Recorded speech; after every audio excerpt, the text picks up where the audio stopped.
and I'll let Jamie take it away. Awesome, thank you. Well, hello everyone. We have a couple of updates to start off with. One of them is I want to give you a quick look at the implementation guide course. This is available in the email that Josh sent out yesterday, and I'm also dropping a link to it in chat. But this course has resources for you, and actually I'm not sure why I presented. Hold on. Has some resources for you to help you with implementation items, to help you with training items, and just a lot of resources built around this new campus experience. So you'll see that it's structured out in modules, and this is, you don't have to be enrolled, you all have access to this course right now. It's broken down into different modules to help you with different topics. So if you know a specific topic that you might need some support with, or you would have questions around, this is a great first resource to go to. And you can start at the beginning and click right through. You're also welcome to bounce around. This is meant to supplement your implementation experience and give you resources so that you can find your own answers too, because I know it's hard to have to wait for answers or to have to search things out in the Commons and in the communities. This is meant to help kind of streamline those topics that are directly relevant to you. And there's also specific Virtual Virginia information in here. So this is a great place to start for you, even if you build back out to those community resources afterwards. So as you can see, there's just a variety of topics. Some of the things that we have mentioned recently, such as the access to the Virtual Virginia's content is in here. There are access to various templates, there are directions for that in here as well. A lot of the content management discussions that we're having separately and one-off are also going to be captured for you in this course. So use it as it helps you. You can click around or you can go through it in sequence. Some of these things will be steps that you're already well past. You may have already established these items and they're not relevant anymore, but others will be directly relevant to where you are right now if you want to work ahead or work alongside the implementations team, and then others will be just great resources for you to continue to look back to as you're investigating training, as you're getting to build out your content and things of that nature. So that is available for you to use as a resource. And then, sorry, I'm bouncing everywhere. The only other thing I was going to touch base on, that Virtual Virginia Help email, I appreciate everyone's really starting to use it, and that's fantastic. I know that, as you can imagine, with 107 plus, there's a lot of activity in there, so we're working through that as quickly as possible. I did want to point out that that is definitely an admin resource. So we certainly want everyone, your admin team, your technical and instructional or project leads, to be using that resource to get Canvas implemented as quickly as possible and to work through those types of questions. We are starting to get a few from teachers and other types of division users. So if you could just help us communicate out that that particular resource is really meant for your project leads and your technical leads to get your instance up and running and to work with those big picture questions around training and planning and those types of things. We really want any teachers, instructional coaches, anyone else in your division to go internally to whatever resources you have for your division project leads, partly because, just bandwidth, that's our normal flow of things to make sure that we're working with your division leaders on the project, and then you all can disseminate that information as it makes sense to you. And we don't want to speak out of turn for pedagogical initiatives you have or LTI decisions you've made, things of that nature. So your internal folks will really be the best resources for anyone outside of that, those technical admins or project leads. And they will also be able to utilize Tier 1 support very soon for those conversations as well. All right, and then I will turn over to Josh for this next one. Thanks, Jamie. They are leaf blowing literally outside my window, so I apologize for any extra noise there. I had a few Vaa Help updates for you guys. Most of these were on the large mass email we sent out yesterday.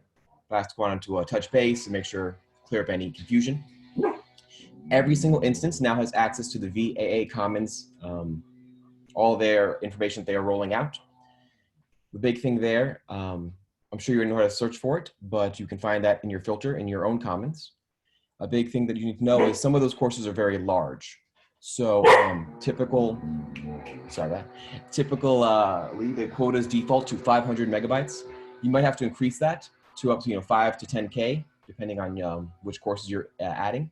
That can be done through your admin settings. You click on quota and you can increase your storage quota there. Also want to touch base on our improving communication. That email yesterday was the first of hopefully several to come out. We want to be a lot more transparent, a lot more clear, and a little more quick on the uptake with all of our communication.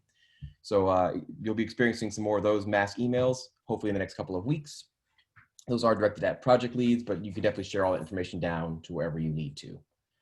And our first big step in improving communication will be our new open door webinars we are setting up.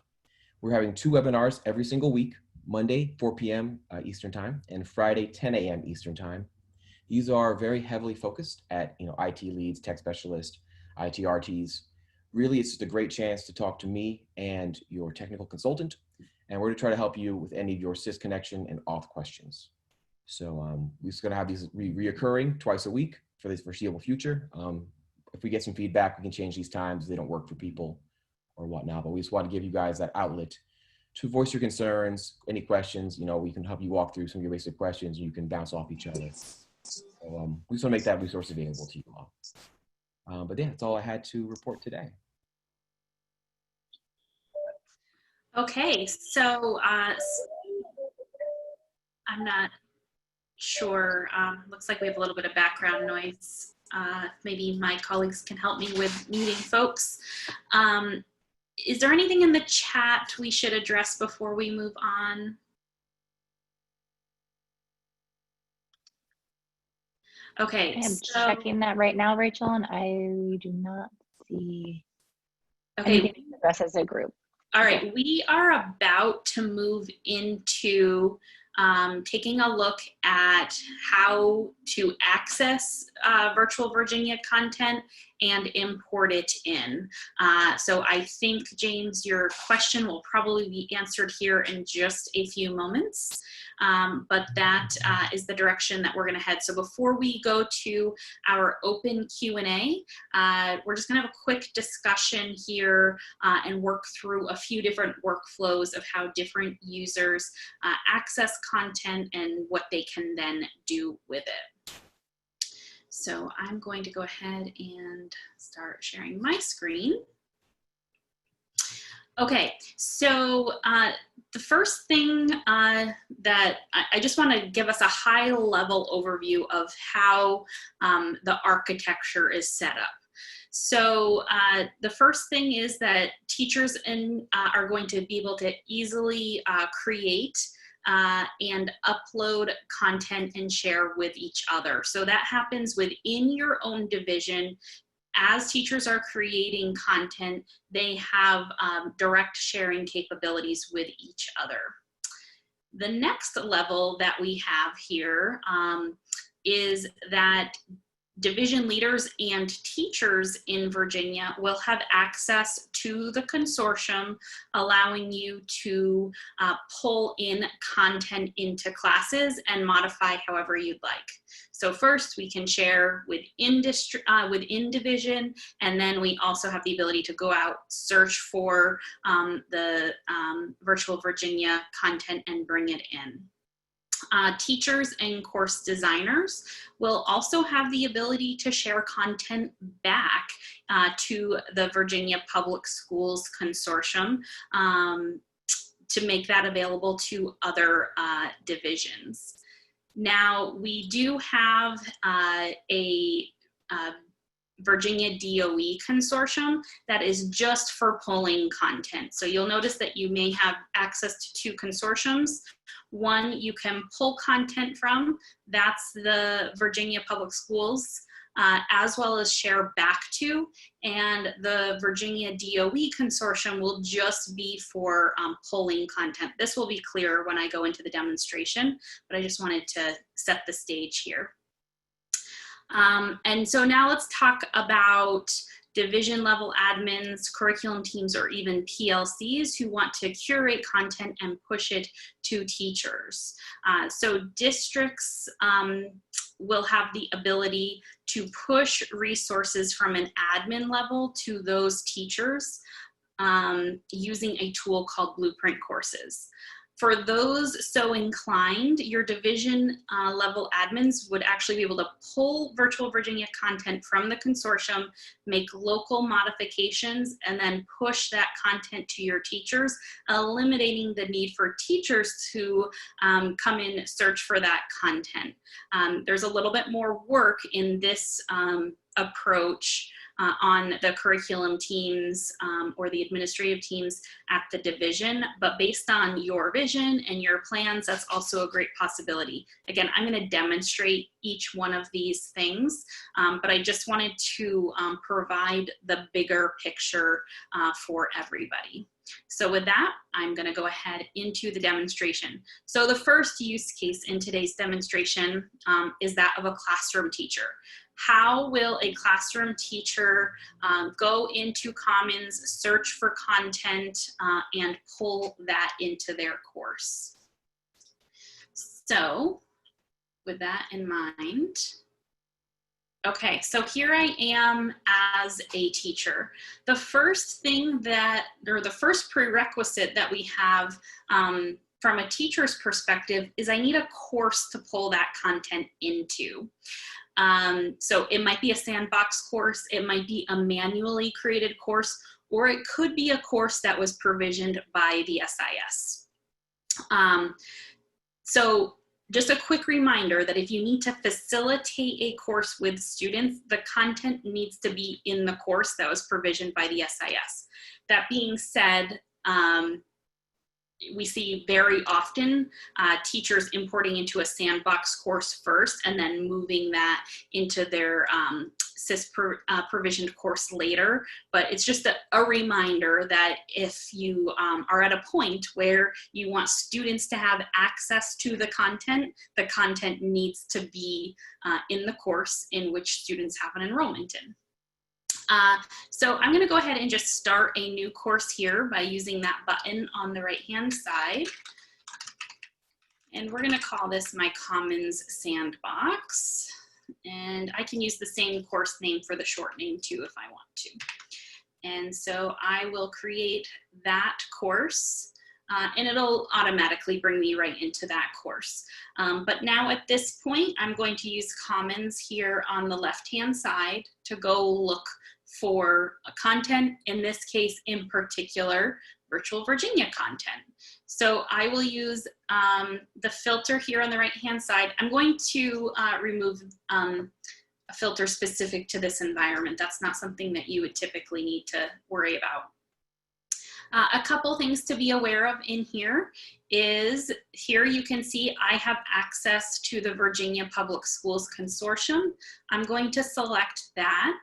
And now I have access to all of the content that has been shared.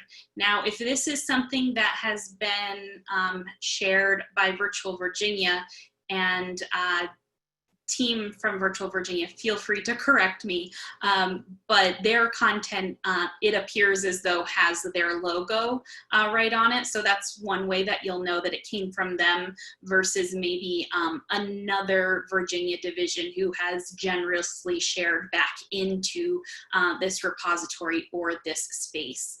Another thing that I want you to be aware that we added last week for you as well are templates. So you can filter this content even further and look specifically at just the templates. So if you're looking for a template rather than a fully designed course, those are also available here for you. And they are indicated by professional development, which you'll see undergraduate to graduate also in the naming convention, secondary, as well as primary. So for example, I'm just going to give you a couple quick tips when looking at these courses. If I come into this template, my little pro tip for you is this isn't actually how the course will look when it comes into Canvas, because we do have that home page concept. So if you come to the pages and there are a few homepage options here, and look at the homepage. That's how you'll know the first thing that students will see. So you're welcome to browse through those templates as well. But specifically back to the Virtual Virginia content, I'm going to go ahead and remove that filter here now. And I can, again, go into any number of these courses that I would like to. And if that would be the case with their content too. If you want to see what the home page looks like, you could do that same trick, going to pages and then home page. But when I'm ready to use this content, all that I need to do is just click this import download button, and I can select to import that into my sandbox, and then that import will come in. If I want to remember this course in the future, I can add this to my favorites. And if I want to give a colleague or, you know, maybe several people, like via email or something, access to this resource, I might choose to use the copy resource link, and then I can distribute this content out to the teachers, meaning when they visit that URL, it'll bring them right to this course. They won't need to filter or search for that content. And so that is really quite simply all that a teacher needs to do to come into Commons, find content, and import it in. As Josh mentioned, these courses are quite large, so it may take a period of time before we actually see the content itself. Okay, so the next item that I wanted to address here, if we come back here, would be duplicating content across courses. So if I have content in a course and I want to move it to another course, how would I do that? Or I simply you know, have started in a sandbox course and I want to bring it into my live course. How might I do that? There are really two primary ways for you to move content from one course to another as a teacher or course designer. So let's just start with one item at a time. So perhaps I have been working on an assignment and I really like the look and the feel. Maybe I really like the rubric, and I don't want to have to recreate that in my other course. That's straightforward for me to move from one course to another by using the little kebab here, and I can now choose to copy to.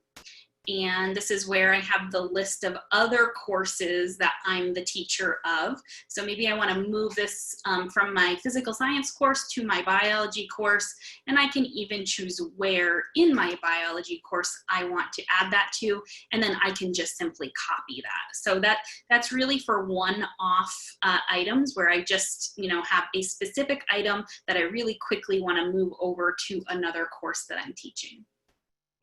Now let's consider when we might have those courses that get provisioned from the student information system, but I started in a sandbox. How am I going to bring that content over? So before I do that, I'm going to fake this a little bit, and we're going to use our imaginations that this is my SIS provisioned course, okay? So this is where all my student enrollments are, and this is ultimately where I want to get content that I started creating in a sandbox course. So what I'm going to do is select the import existing content, and my drop down is going to be copy a Canvas course. And then again, here I have all of the courses that I've previously been building content in. These might be my sandbox courses, for example, and now I'm ready to move the content from that sandbox course into this course. And now I have the option if I want to bring all the content over from that place that I started exploring, or do I want to bring specific content? Oftentimes with sandboxes, it's specific content. So I'm going to make that selection. Now Canvas will ask me to select what content I want to bring over.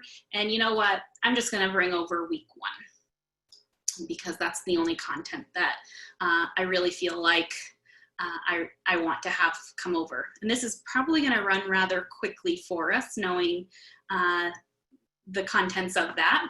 And now when I come back to the home page of my SIS provisioned course, all that content I had previously created in my sandbox course magically appears here in my SIS provisioned course.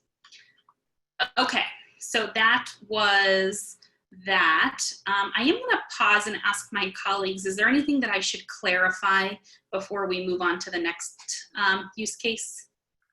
So far, no questions really about content migration or importing. A couple of questions that popped up that we were able to answer in the chat. And then there's one that maybe Jaren wants to prep an answer to at the bottom. Okay, cool. All right, so I swiped a little bit too quickly there. So the next use case, again, the user being a classroom teacher, and how as a classroom teacher can I share content with my colleagues? Okay, so the way that I can share content with my colleagues is similar to how I might move content from one course to another. If I want to share this week 1 assignment, again, this is really intended for one-off individual objects, not a bucket of content. But if, you know, I just had a chat with a colleague and I think that they might be able to use this piece of content, I can use the send to functionality here to send this to a colleague. So I'm going to generously share this with Dominic, and I can just go ahead and click to send.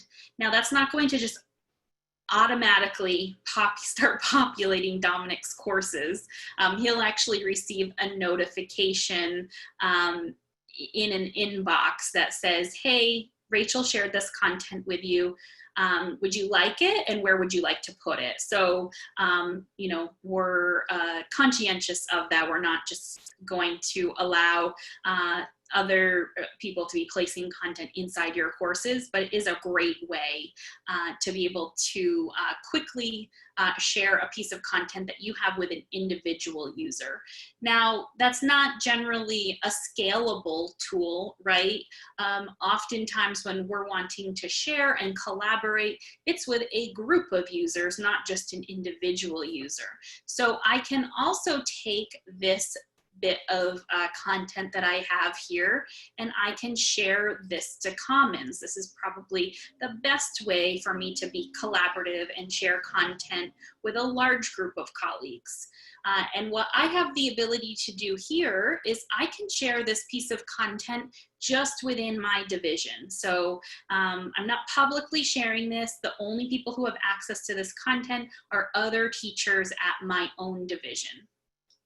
We can also create groups within a division. So if you wanted to create groups for different PLC groups, different content areas, you know, the use case for that is really unlimited. So maybe I want to share that with my PLC group.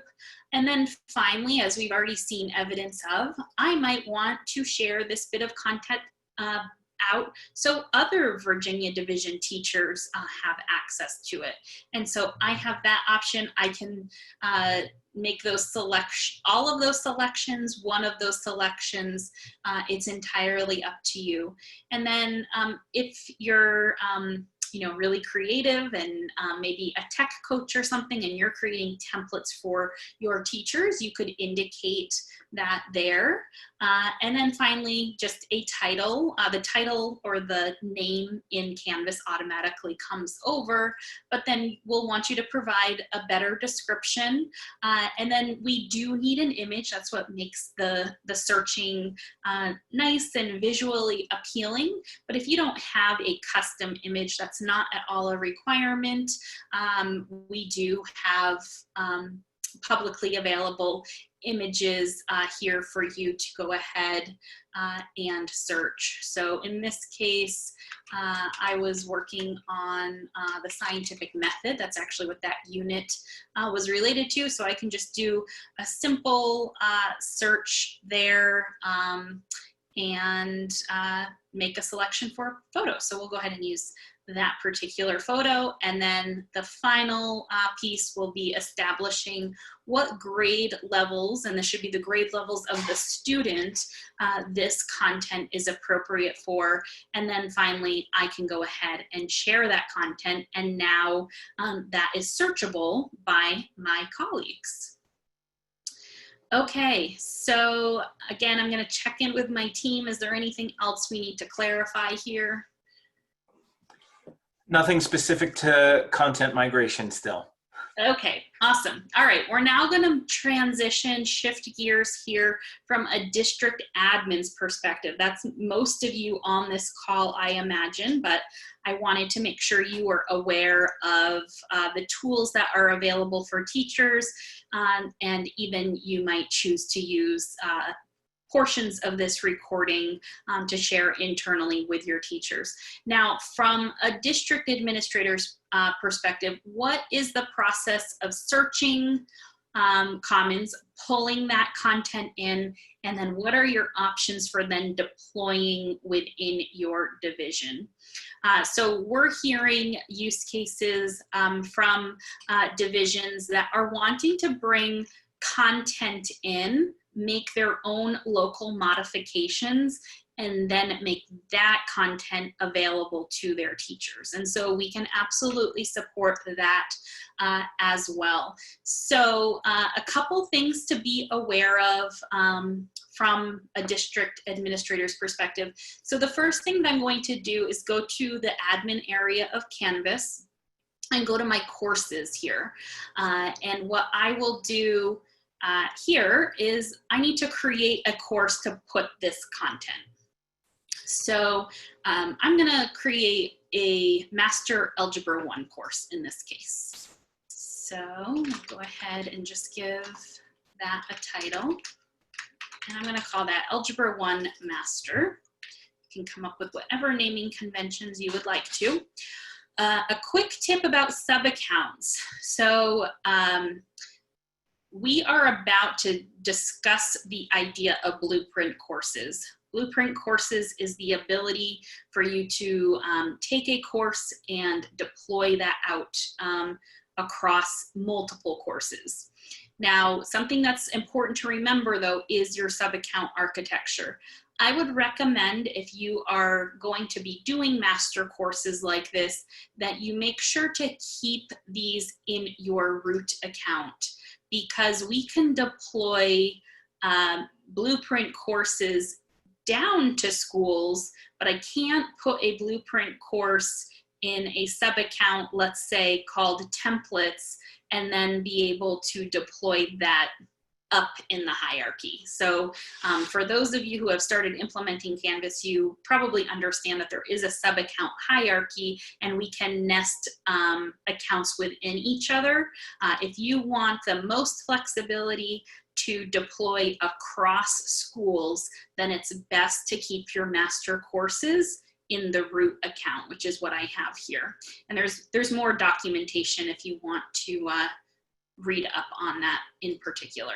So I'm going to go ahead and add that course. Now, what you'll need to do in order to put content in this course from Commons is you need to have a course level role. So I'm going to come back to that Algebra 1 course here. And so you can see here's the one that I just barely added. And all I'm going to do is just add myself to that course. Now, if you create this course from the dashboard, you're automatically enrolled as a user. But if you create it here, you'll need to add yourself. So I'm going to add my account. I can add myself by email, by my login ID, or by my SysID. And I'm going to give myself the role of designer. And then I will go ahead and just simply add myself.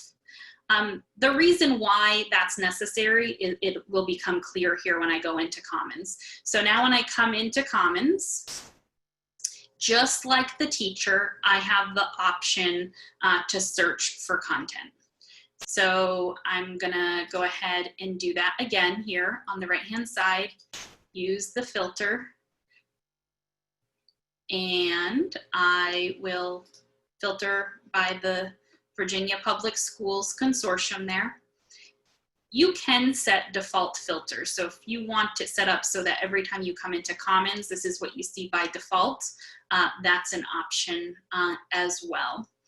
Okay, so I'm gonna go ahead and search algebra. And this looks like the Algebra 1 course I'm looking for. And again, now it's time for me to import. Now, the reason I needed to give myself a course level role is, as an administrator, I have a course level role in all of these courses, but imagine if all several thousand courses that your district had were available to you because you're an admin. That would be a little overwhelming. So that's why you need that course-based role, so we can keep this a little bit cleaned up. And so because I do have a lot of roles here, I can also search for that. And I'm now just going to select that Algebra 1 Master and import that into my course. So now that content is coming into my course. Okay, so because these courses are rather large, I didn't want us to have to sit around and wait. So earlier today, I imported the creative writing course into a creative writing master. So now that as an administrator, I've created a shell for that master course, I've gone out to Commons, I imported that content. Now, how do I get this in the hands of my teachers? Well, first, you might want to modify the content, right? So that's something that has come up. Before you deploy this out to your teachers, you might want to come in here and maybe you have requirements locally at your division that you want to make sure is here on this homepage. So maybe there's additional information. Maybe you want to say, insert welcome video here. Maybe you have a requirement that teachers make use of the media recorder and record a welcome video. We could go ahead and make the change to that content there. I can now come to the modules, and this is where I'll see all of the content as has already been designed. But if I want to move these in a different order, if I want to add maybe something from a Google Drive or another PDF, whatever those modifications are, I have the ability to make all of those modifications here. Now, once I have the content how I want it for my district, this is where I have the two choices to make. One is I can push this content to them with a blueprint, meaning that when those teachers log in, this content is just sitting there for them. So they don't need to go into Commons and find any content. It's right there for them. So the way that I would go about doing that is I would come to the course settings here. And I'm going to enable this as a blueprint. So that's what makes this able to be pushed into other courses. One thing to be aware of is this course cannot have student enrollments. So you'll want to make sure, they normally don't, but just be aware of that as you're designing your master courses, that this course can't have any student enrollments. And I will go ahead and update those settings now. And now when I'm ready to push this, what I'm going to do is I'm actually going to push this to courses that have been created by the SIS. So when I come to the associations, usually our SIS-created courses across teachers and across sections have at least core components of the same IDs. So for example, creative writing, which this probably isn't the case, I have given a SIS ID of 1, 2, 3, 4, 5, and then I have a hyphen 001 for section 1, 002. But you can see that I've just used a core part of that SIS ID, and all of the creative writing courses have been filtered.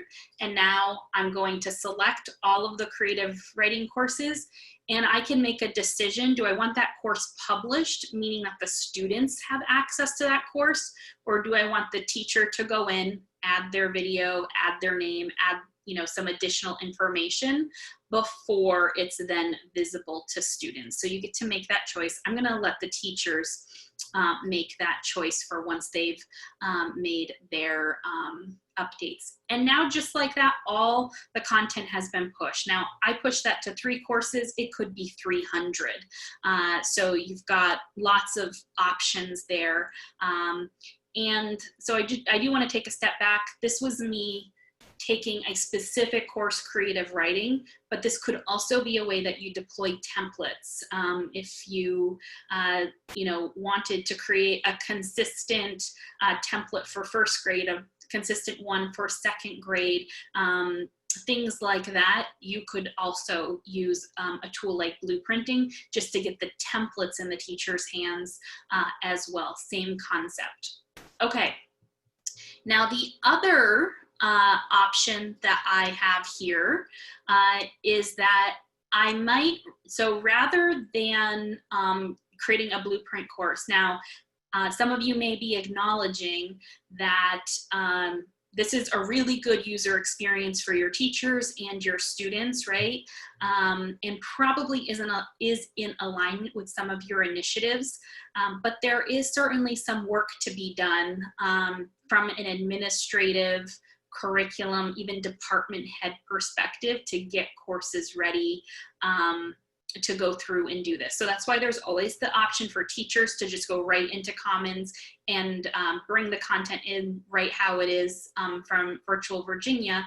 Or the other option, rather than needing to make sure that all of these associations get made, you could also take this course and share it back to Commons within just your own division. So once you've made all of those updates and you've changed the scope and sequence so that they're specific to your division, you might then choose to take this creative writing master, share to Commons, and rather than sharing back to the consortium, you're only going to share with your own counties or your own divisions teachers. And then anybody teaching creative writing could just come right into Commons, search for that and bring that into their own course. So you really have those 2 options based on your intentions, your objectives, and the experience that you're trying to create. And so to recap, one of those is to just push the content so it's sitting right there for the teacher. A little bit more work on the administrative end to make those associations. And then the second option would be to make those modifications, put it in your division only area of Commons, but then the teacher will need to go in, search for the content and bring it in.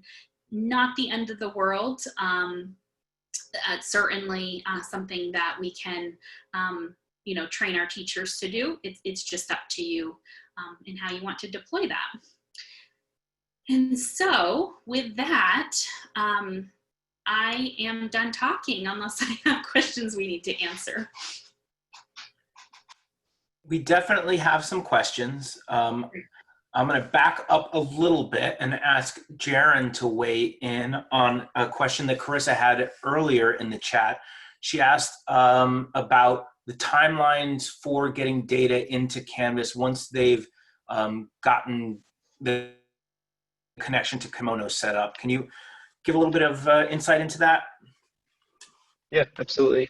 So we've actually been working with her privately through the chat rather than taking up everyone else's space. So we are working with her directly, but just kind of give a timeline. I'm going to drop this little thing that I wrote together, just to kind of have a rough idea of the timeline. We basically connect to Kimono from that permission form that we need to give us access to Kimono instance. And then from there, we actually go create a ZIS zone in Kimono. And then we basically turn around with that zone and ZIS info and provide that back to you guys, the client, to be able to connect to the Powerschool SIF side. So once we're connected on that side, then we do a refresh data poll, make sure that it's been set up correctly, making sure the SIF is set up with the right mapping so we can be able to connect to the right data. And then from there, if everything looks great, we'll send you your campus production instance. So depending on a few things, if you're locally hosted versus Powerschool hosted, there might be some delay based off of that. But yeah, those are kind of the key steps. Let me know if there's any questions about that. Yeah, absolutely. Carissa also asked a question of Sarah from Virtual Virginia. It says on the outreach website, there are a lot more courses listed than on the schedule for courses, i.e. Spanish 2, 3, etc. Will those be offered? And I did, Chris, I responded in an email to you to follow up specifically on that, but thank you for asking it in the larger group. So in terms of the courses, English 9, Spanish 2, 3, and 4, there are a couple of courses that are available only through the bulk enrollment process. So if it's not listed on the course readiness calendar and you have questions about it, please reach out to me.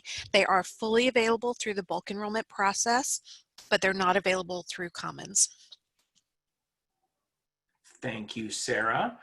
I think we took care of a couple of questions around importing courses from Commons. You do have to, or I should say, whoever's doing the importing, like Rachel mentioned, has to have a course shell. Whether that's a sandbox course that a teacher creates themselves, if they have permission to do that in your instance, or if you're going to create those sandbox courses and provision your teachers, there does need to be a place for this content to come and be imported into. So we can speak a little bit more specifically about that if you want. I think we took care of the issue with the authentication for Mr. Evans. Can I speak to that as yeah, well? go ahead. So we actually pulled the list today of everyone's instance to be able to see who still had Canvas as their position 1, but also had a second authentication set up. That looks like to be a kind of fairly global thing. So I'd highly recommend, if your Google SAML or other authentication is up and running at this point, to actually push that to position 1, as long as everyone's got emails as their login ID. Because then everyone will be able to use that single sign-on method. And it's super easy to be able to get to. If you just go to the admin and the authentication, there's a little position number listed with each one of them. And that should allow them to be able to access that. So we do have a full list, and we plan on spamming people out about that, just letting them know. Yeah, if you want to do that preemptively, not upset about that. Perfect. And I linked to our docs on that a little bit earlier as well. So if you need some visual instructions, those are in the chat, and we'll be sure to send out with the Zoom recording, the chat comes with it, so you'll have access to that. There was a question from Sarah about importing something from Commons. It was Virtual Virginia content, and there were 72 issues appearing to be involved with images. It's hard for me to diagnose. I think it's hard for any of us to diagnose until we know exactly what the content was. But generally speaking, does somebody want to speak to how there may be errors on import? Yeah, so I mean, generally speaking, when content gets imported, we do kind of an automated QA check to make sure that if there are missing links, perhaps, I don't know what the specific error was about the images, but if maybe there were references to images that couldn't be found, things of that nature. So that is a good log to check, but I think in order to understand the severity, or if that will ultimately impact the user experience, or if there's an issue that we need to correct, knowing what those errors were would be helpful for us to diagnose. Yeah. This is Sarah. I did create tickets for those. The geometry one was 72. And I believe it was another math class that had 82 errors, but earth science appeared to only have 12.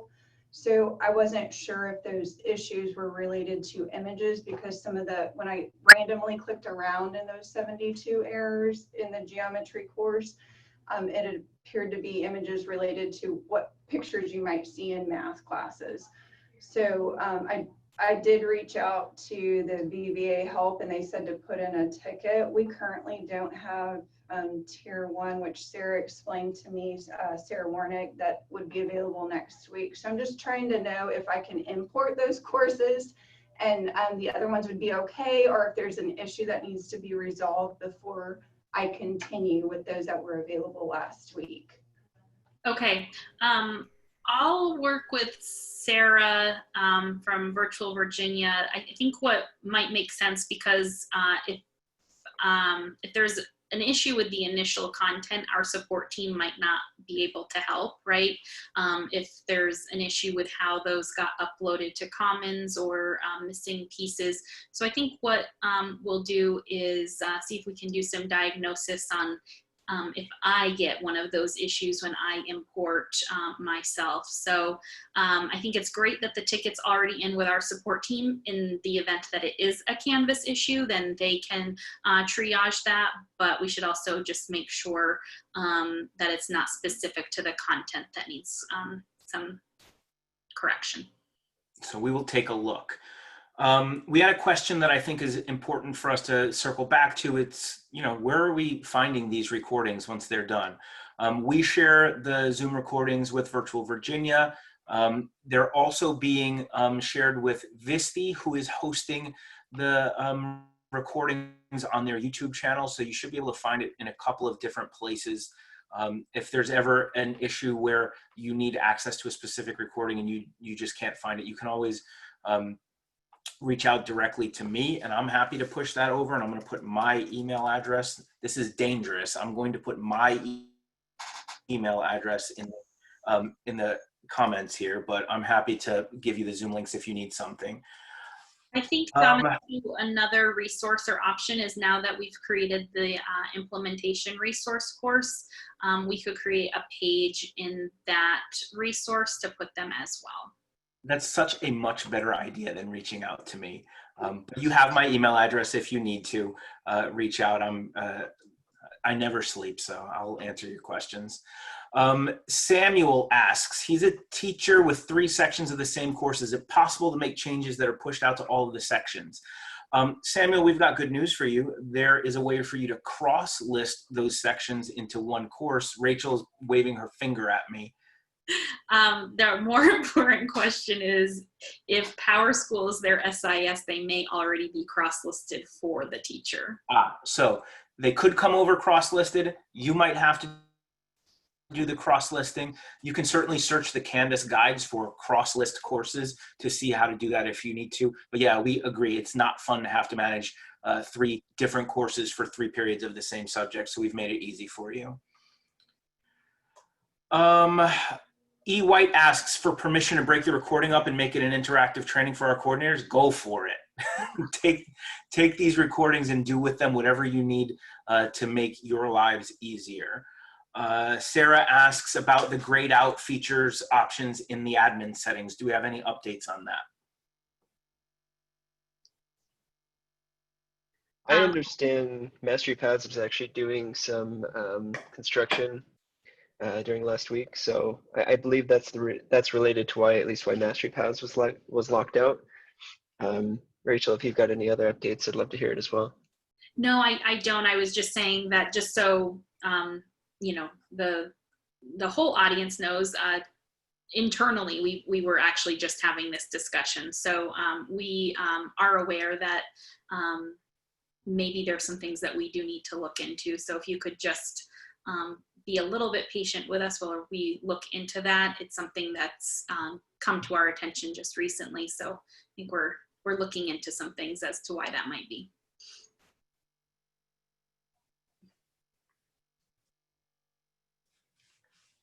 We're here with you for 10 more minutes if you want it. So feel free to, you can ask questions about what we presented on today, or if you've got random questions about Canvas, we're here for you.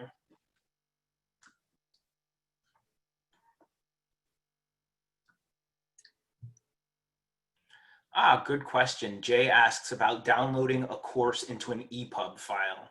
You want to demo that? Sure. It may be specific to your own instance settings. So that's something to be aware of, but let me get there for us. Let me actually go in as a student. So EPUBs get generated from the account level.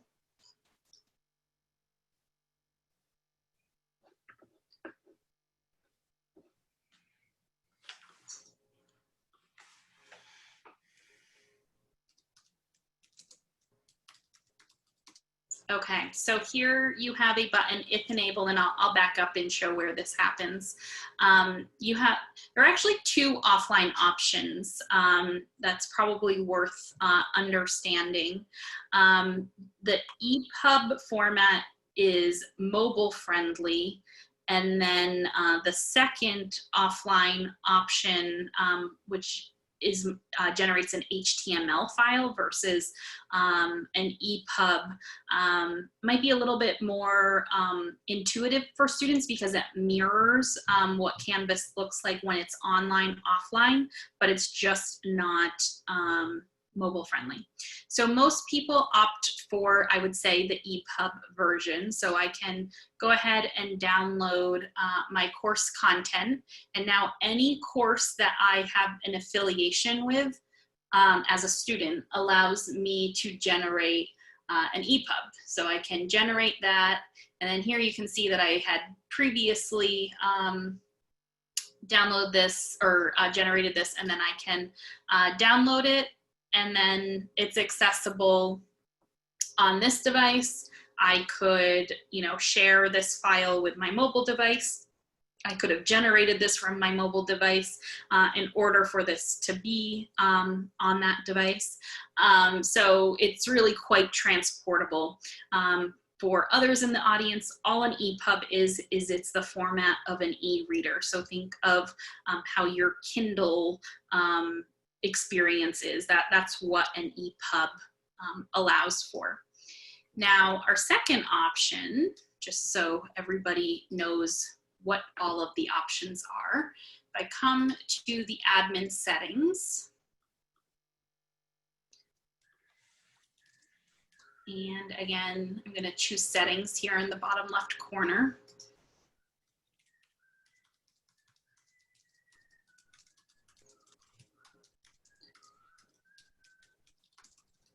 And I believe when the content is being prepared for offline, and Sarah, correct me, but you guys are kind of quality testing an EPUB versus the HTML version, is that correct?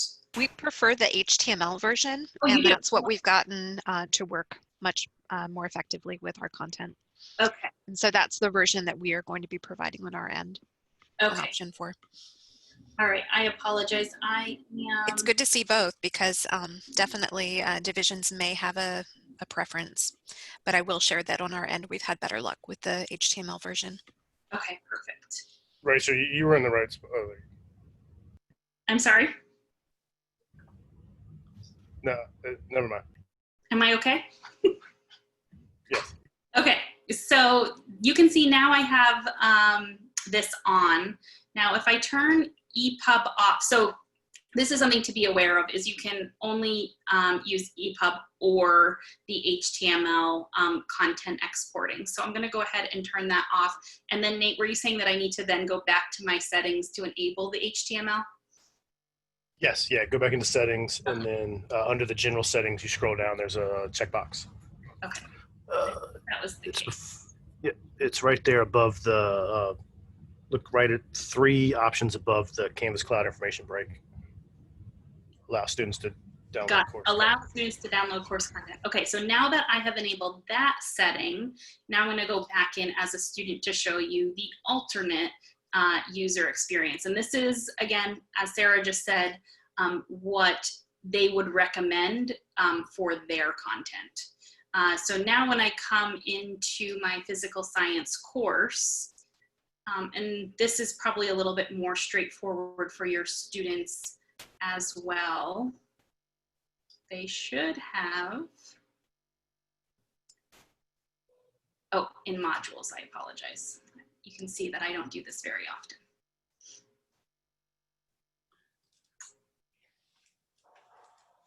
Now, why don't I have it? There should be an option here, a button here that would allow the student to download that. I need to probably go back and check my particular settings in this environment.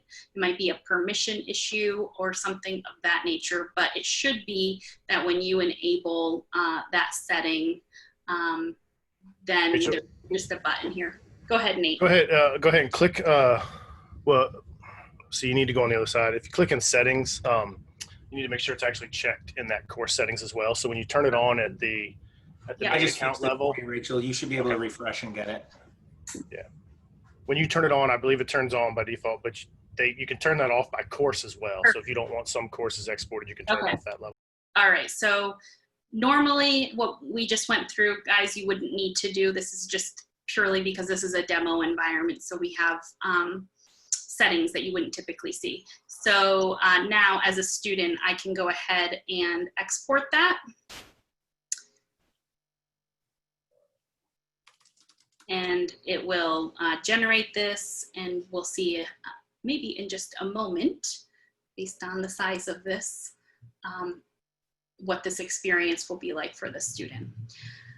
So just to kind of recap, because I know that I was fidgeting around with some things, what you'll want to do in your environment is come to admin settings and make sure that you have allow students to download course content and view offline. And then when the student comes into their course, they'll have that button that I selected to generate this. And then this will package up HTML files that then a student would open in their browser, and they would be able to navigate through the modules just like they do now in an offline form. Awesome. So we've got some places to get some exported content for those users that might not have great internet at home via EPUB or HTML. It looks like Tani, I don't know if I'm pronouncing that correct, but asks, is there a common reason why some of our users that have been uploaded via a CSV file only have a virtual Virginia login listed? That might be a good question to ask VVA Help, because we'd be able to dive into your particular instance and take a look and see how users have been rostered. And then a few questions after that about, does anybody have a preference for an EPUB reader? It very much depends on the device.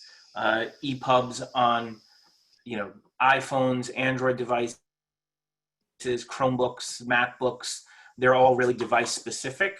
There are plenty of them available.